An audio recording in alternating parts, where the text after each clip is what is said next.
Crazy Ernie's Used Car Emporium. It's a giant supermarket of cars.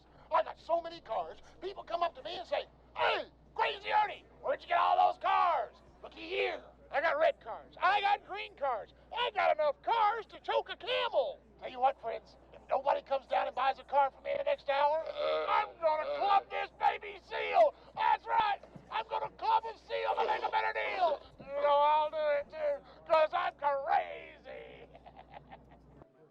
George Newman. He starts where the others stop. Sex with furniture. What do you think? The world watched in amazement as he unlocked the mysteries of Al Capone's glove compartment. Uh-huh. Road maps! He blew the lid off Satanism. Look, all I was trying to say... Oh, shut up, you pinhead! You make me sick! Sometimes shocking, always controversial, he deals with topics that the other talk shows are afraid to touch. He pries, he pokes. Arthur, I have bad news for you.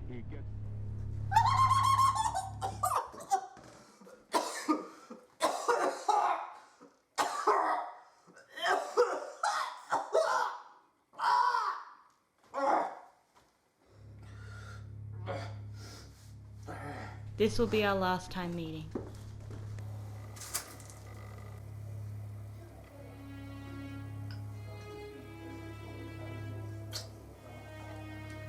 You don't listen, do you? Every week you just ask the same questions. How's YouTube? Have you gained any subscribers? All I have are negative comments. They cut our funding. I'm sorry, Arthur. Is it just me? Or do you look different today?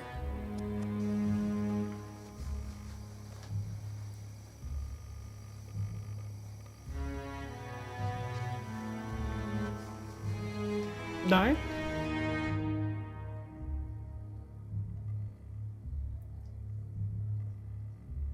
Susan! Wait. What do you mean I lost another subscriber? Susan?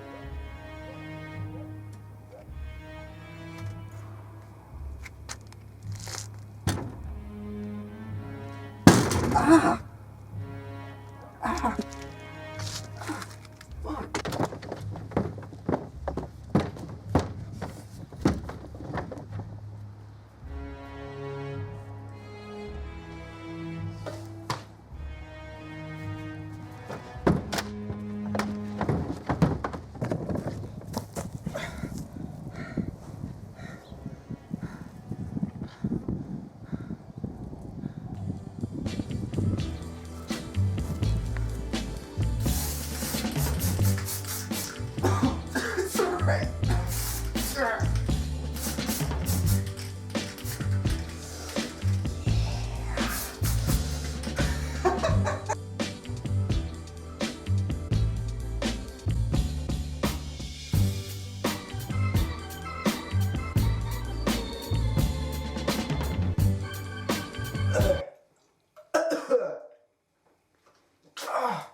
Jesus, why would I do that?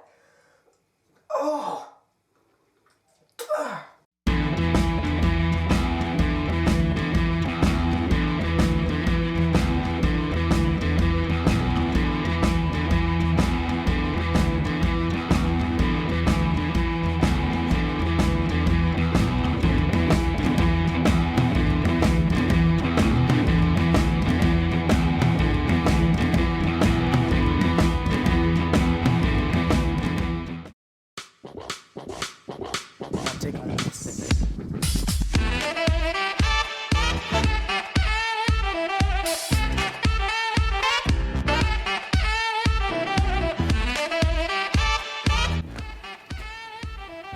Hey, Arthur!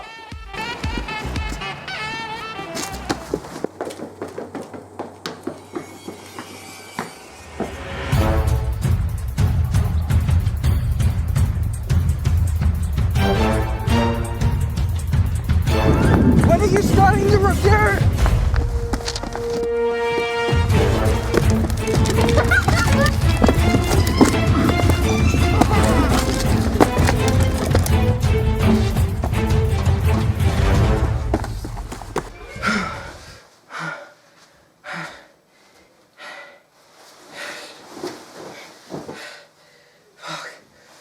fuck it's on this thing?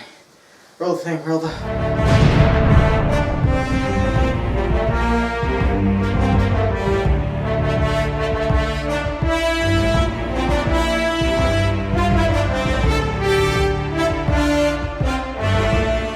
Joker was directed by Todd Phillips and stars Joaquin Phoenix as the clown prince of crime in DC's most recent endeavor to capture the character on the big screen. Now, is it gonna be a massive flying success or was it gonna flop? I don't know. I didn't know. Even with the trailers, I couldn't tell exactly what kind of film it was gonna be. It was like, it's got the potential to be good, but it doesn't look...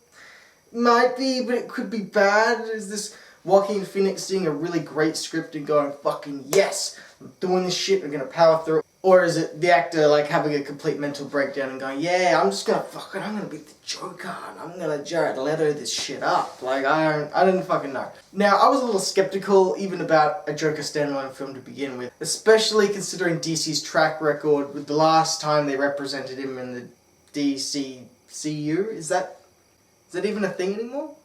And I'm just not a fan of Joker having an origin story. Like, Joker works best when you don't know who he is. You got no fucking clue where he's from or anything about him. He's just there, and he's just there to fuck shit up for Batman and make shit fucking suck for everyone involved with his shit. Have you read The Killing Joke? That shit's fucked up, man. He did the thing with the, you know, that time when he did the other thing, and like, you know, he did that other thing, and wasn't good. No, it wasn't good at all. That was bad. He's a very bad man. And speaking of The Killing Joke, I do think it was said best in Alan Moore's The Killing Joke that if Joker is to have a past, he prefers it to be multiple choice. And thankfully, this movie kind of delivers on that with the whole maybe things are happening and maybe they're not happening. And the movie was fucking success. Like, but how? It's because Todd Phillips approached it in just the right way. Like, it's just another incarnation of the character taken to extreme realism. Like, if the Joker was to ever exist in real life, how would this person ever come to be like this? You know, how would someone go from A to Z? But the second thing this movie had to overcome was not having Batman, and taking the yin to the yang out, it just fucks everything. Usually it does. In this case, again, Todd Phillips somehow made it work. So you could think that not having Batman there, that's not really going to change much in the film at all. Like, what the fuck's that going to change? But Batman is always there as that middle ground. He's the line in the sand that's like, hey, Joker, what you're doing is seriously fucked up. That's not right. So to take that element out of it and let this mad character kind of go on a free rein, on a bender, and whatever the fuck he wants to do or say, without Batman kind of pulling him back in to keep him under control and keep the story under control, it's just fucking insane. So you take Batman away, and that way you make Joker the protagonist. This is where the whole controversy comes into a lot of it, because if he's a protagonist, you have to sympathize with him to some extent. Otherwise, you lose your audience. So, now, the media goes about shit in a really fucked up way, but I do understand there are some very valid concerns about the film, because you've got to sympathize with a mass murdering psychopath with a long history of violence. And to do that is not easy to translate to the screen. But the film just... I'm not defending the media. It does not condone violence. It's that Todd Phillips more, instead of condones these actions, wants you to understand them and just watch them. Watch these events unfold and to see how fucked up someone can get from A to Z. So directing that very fine line easily could have made the film flop, but thankfully they got one hell of an actor that knows what he's doing on this screen and fucking owns it, and you know it. Alright, Joaquin Phoenix. Now look, yes, this is his film, start to finish, without a fucking doubt. Every second he's in frame, he just chews at the screen, your attention, he's just got it. Scene one, just constant throughout the whole film. The performance he gives in this film it's close to flawless. I'm not sure exactly what I can add to it that hasn't already been said already. The line delivery is amazing, but I think he does it even better when he's not delivering lines, but just emoting as this sick person. You know, the way he pulls, you know what I'm talking about, when he pulls the face and he sheds a tear in the mirror, and you know, the way he holds his chest when he's laughing, because it just physically pains him to be laughing like that.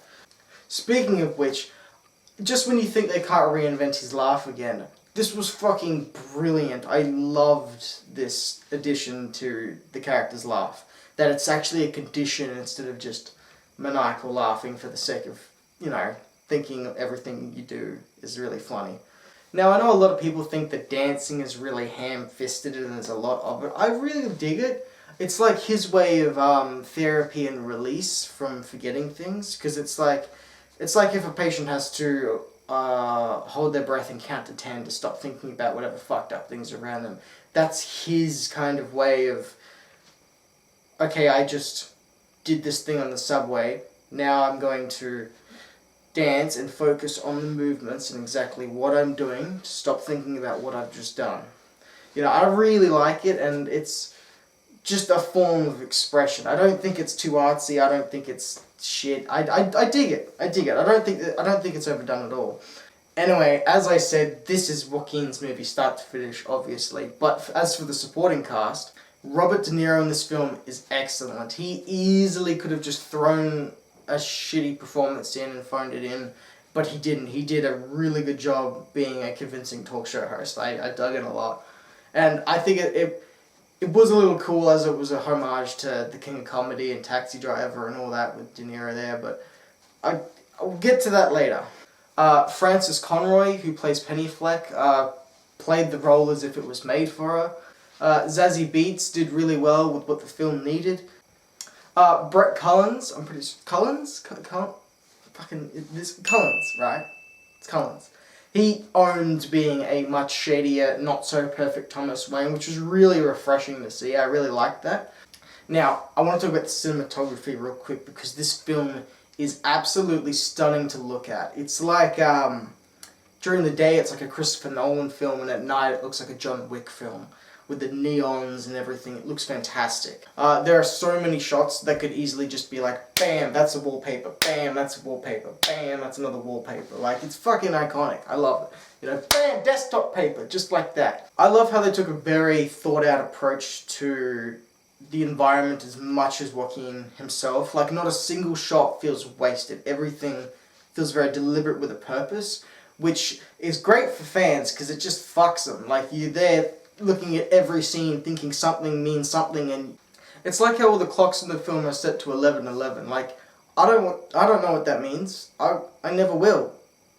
Doesn't matter, but like, it was deliberate. Like, there's little things that just make it look like nothing was wasted. Nothing was just there for the sake of being there. And oh, that was that coffee cup that was left in the shop by accident. You know, there was none of that.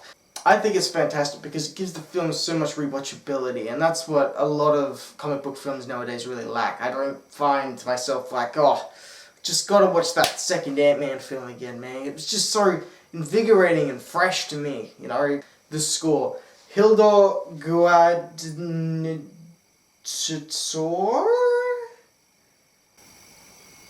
I can't remember. I'm going off memory here, but I am completely sorry that I butchered your name, because you've done one of the best pieces of music I've seen in all of 2019. Like, the violins keep it real dark, but then you've got the slow tempo and the choir and stuff that gives it this very, you know...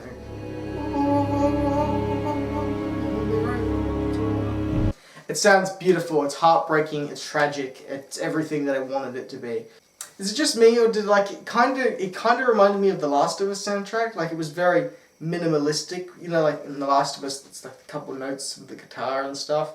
It was a little bit like that. Am I the only one that kind of thought that? Anyway, I thought, like the Last of Us soundtrack, it was fantastic. It didn't overstay its welcome, it wasn't overbearing, it was there right when it needed to be, and it was just packed a punch every fucking time it was there. I also want to talk about the costume design, or the Joker suit more specifically. It took me a little while to get a feel for it, like with the first trailers and stuff, to really get a grasp on what they were going for with it all. But by the time the film released, I absolutely loved it too. It was, I love I've got it. I'm not wearing it now. Fucking, that thing is hot. I like it because it's very much reminiscent of the Cesar Romero Joker from the 60s. You know, the... Hand me down the shark repellent bats!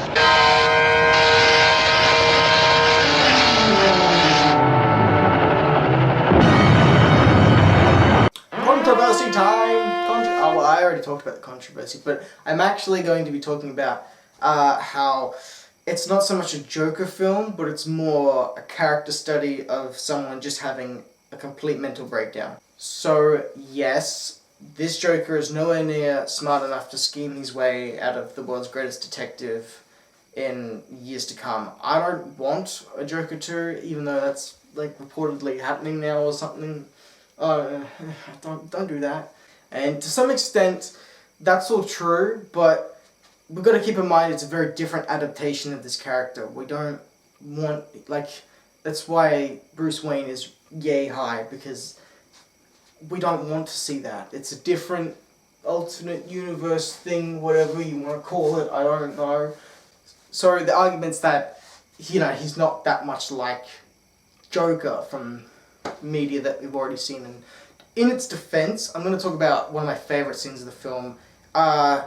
Very brief, light spoilers. I'm going to put spoiler warning here, right? And as soon as I'm done, just mute your device until it's gone, and then we can go back to where we were. Now, the scene where, how can I say this while it's still being very light spoilers? The scene where the little guy runs to the door, screams Joker, the whole scene, I absolutely love it. Because that scene, for me, breathes Joker, because in that exact moment, you have like 5 different questions swirling around in your head, and that's how you should always be with the Joker, because he's unpredictable. You don't know what to think. You're thinking, did he deliberately do that? You know, or was that just a mistake? You know, or is he gonna... But you have so many questions swirling around in your head, like, did he deliberately do that? Like, or is that the joke? You know, that he's small and he can't get to the door? You know, you don't know. He gets up, he goes over, you're fucking freaking out, and you're thinking, was he never going to let this guy leave in the first place? Is that what he was planning? And then he goes to open the door, but then maybe he looks at him and he's like, actually, you might tell people and shut the door. Is he going to kill him then? Is he not going to? Whatever. And he just says, you were the only one that was ever nice to me. Kisses him on the forehead and out the door you go. What the fuck, man? That shit's tense. One of the best scenes of the film by far. I love it because that is Joker. That's it. I don't know why, but that's why I don't personally understand the whole argument that he's not like the Joker, man. He's just this dude having a mental breakdown, man. I'm fine. So as much as he's not like the Joker in some ways, he definitely is in others. Now, I have to address the elephant in the room. Todd Phillips said he used inspiration from films in the 70s as a basis for his film. And I understand every film borrows stuff from other movies, you know, all the way down the line. Everything's inspired by something. But this one feels like it borrows a little too much from The King of Comedy and Taxi Driver, specifically. So, for as many pros as the film has and as much as I can gush about it, it does end up taking away from the experience a little bit for me. Sometimes it's straight up Joker, and other times it feels like it's running off the blueprint of Taxi Driver, from the film's plot beats down to very specific shots in the film. And as I said, it just becomes a little distracting at times, and it starts taking me out of the film, because my brain starts to think, it's not trying to be its own thing, it's just trying to be Taxi Driver and then fill in all the little gaps with Joker stuff. And if you haven't seen those films, I can completely understand why you're like, 10. Movie's 10, fucking masterpiece, nothing wrong with it. And it is fucking great, don't get me wrong. Hey look, if you're gonna borrow from any film, what better one to borrow from than Taxi Driver? Now these cons, they don't really bother me all too much. I mean, I'm just really stretching to find cons or any problems with the film at all, because despite everything I've just said, it is absolutely fantastic and you should see it. Right now, go get it! It's out on Blu-ray! Buy it! Now, do it. After the review, I'm not done yet. This is the first review. I haven't specified. Welcome to to the cinema. It's packed with people. Hi, Paul. Hey mate, I came here to steer cats, not some Yep. fucker dancing around at the front of the theater. Get At back least to you your came, shit. and thank you so much for coming. Now, if you'll excuse me, I have to be on the Murray Franklin show tonight, and hopefully I'll see you there. Alright, Murray. Batman and Robin is the best Batman film. Oh, no, you cannot joke about that. Yeah, that's not funny, Arthur. That's not the kind of humor we do on this show. Okay. Alright. Sorry, let me try something else. Alright. Star Wars The Last Jedi was a fantastic film.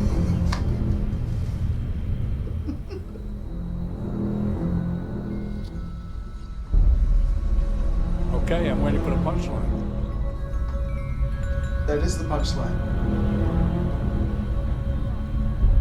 Okay, I think I might understand that you did this to start a movement, to become a symbol.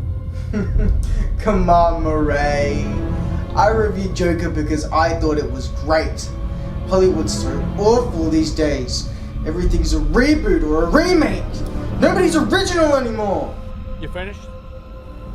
How about another film review? What do you get when you cross the director of the Hangover trilogy with an actor from Game of Thrones? I'll tell you what you get. You get a bloody good film. 9 out of 10.